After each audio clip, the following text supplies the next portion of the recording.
जय श्री कृष्णा भक्तों। भक्ति मार्ग उपासना चैनल में आप सभी भक्तों का स्वागत है। भक्तों, मौनी अमावस्या की कथा सुनने से सभी प्रकार के पाप दूर हो जाते हैं, आर्त धर्म का मोक्ष की प्राप्ति होती है।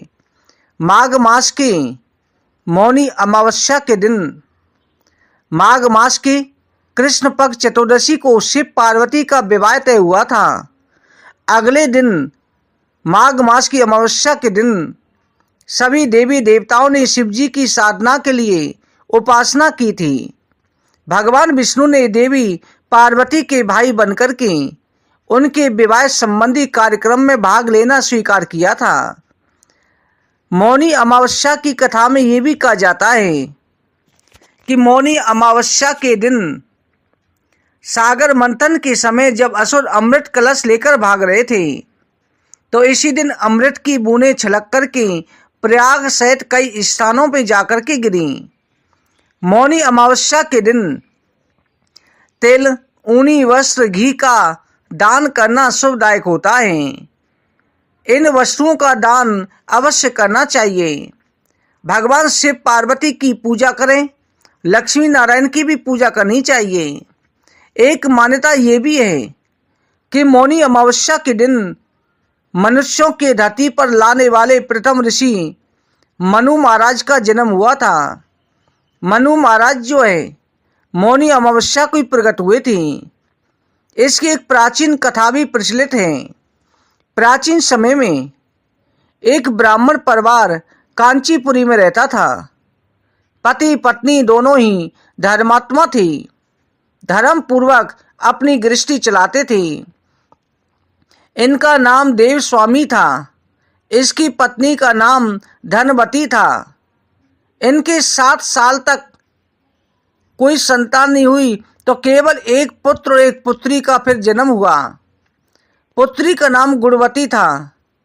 जब गुणवती सयानी हुई तो देव स्वामी से धनवती ने कहा कि हे स्वामी, पुत्री के विवाह के लिए वर देखना चाहिए। ब्राह्मण ने अपने छोटे बेटे को, यानी लड़की से जो छोटा बेटा था, उससे जो है कहा कि जाकर के गुणवती की कुंडली किसी ज्योतिषी को दिखा लाओ, जिससे गुणवती के विवाह की बात आगे चले। ज्योतिषी को कन्या की कुंडली दिखाई। उसने बताया कि विवाह होते ही कन्या विधवा हो जाएगी।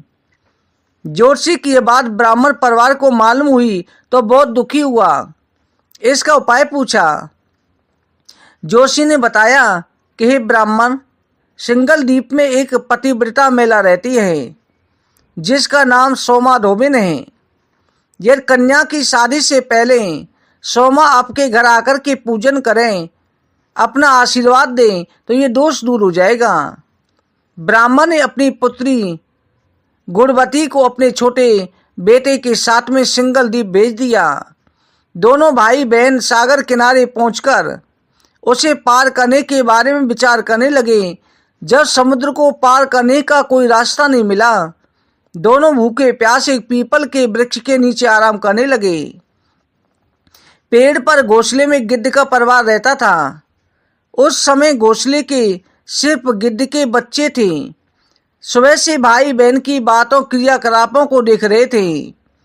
शाम के समय गिद्ध की माता भोजन के लिए, बच्चों के लिए भोजन लेकर घोंसले में आई, तो बच्चों ने पेड़ के नीचे लेटे भाई बहन की कहानी माता को बताई। उनकी बातें सुनकर गिद्ध और गिद्धनी दोनों को भाई बहनों पर दया आ गई। बच्चों के कहने से उनसे कहा, तुम लोग अब चिंता मत करो, इन्हें सागर पार करवा दूंगी। बच्चों ने माता पिता की बातें सुनकर खुशी खुशी भोजन ग्रहण किया। गिद्ध की माता बच्चों को भोजन करवाकर दोनों भाई बहनों के पास आई। बोली कि मैंने आपकी समस्या को जान लिया है, आप चिंता ना करें, आपकी समस्या का मैं निदान कर दूंगी, आपको सोमा धोबिन के पास पहुंचा दूंगी। गिद्ध की बातों को सुनकर दोनों भाई बहनों का मन आनंदित हो गया। उन्होंने वन में मौजूद कंद मूल फल को खाकर के पूरी रात काट ली। सुबह होते ही गिद्ध ने दोनों भाई बहनों को समुद्र पार करवा दिया और सिंगल द्वीप में सोमा धोबिन के घर पहुंचा दिया। गुणवती सोमा धोबिन के घर में जाकर के छुप छुप कर के रहने लगी। हर दिन सुबह होते ही गुणवती सोमा का घर लीप दिया करती थी। एक दिन सोमा ने अपनी बहुओं से पूछा कि प्रतिदिन सुबह हमारा घर कौन लीपता है। बहुओं ने प्रशंसा के लोभ से कहा कि हमारे अलावा ये काम कौन करेगा। लेकिन सोमा को बहुओं की बातों पर भरोसा नहीं हुआ। ये जानने के लिए पूरी रात जागती रही कि कौन है जो हर दिन सूर्योदय से पहले घर लीप जाता है। सोमा ने देखा कि एक कन्या उसके आंगन में आई, आंगन लीपने लगी। सोमा गुणवती के पास आई, उससे पूछी कि तुम कौन हो, क्यों हर समय मेरे घर के आंगन को लीपकर चली जाती हो। गुणवती ने अपना सारा हाल सोमा से कह डाला। गुणवती की बातें सुनकर सोमा ने कहा कि तुम्हारे सुहाग के लिए मैं तुम्हारे साथ चलूंगी।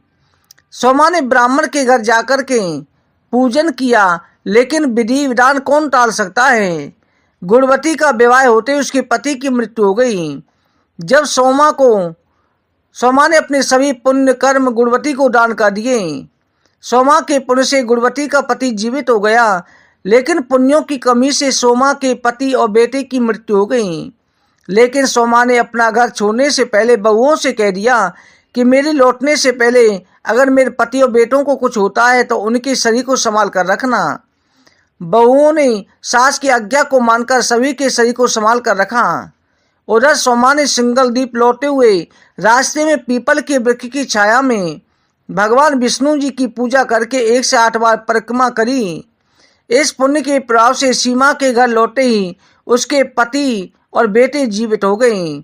इसलिए मौनी अमावस्या के दिन व्रत करने वाले व्रतियों को यह कथा सुनकर के पीपल की 108 बार परिक्रमा करनी चाहिए। इस दिन भगवान विष्णु जी का लक्ष्मी जी सहित और शिव जी का पार्वती सहित पूजा करनी चाहिए। भगवान शिव जी की और विष्णु जी की पूजा करने से सभी प्रकार के पाप ताप संताप दूर हो जाते हैं। भक्तों, आपके ऊपर भी भगवान शिव हरि की कृपा दृष्टि बनी रहे। अगर आप चैनल पर नए हैं तो चैनल को सब्सक्राइब जरूर करें, वीडियो को ज़्यादा से ज़्यादा शेयर करें। आप सभी को जय श्री कृष्ण।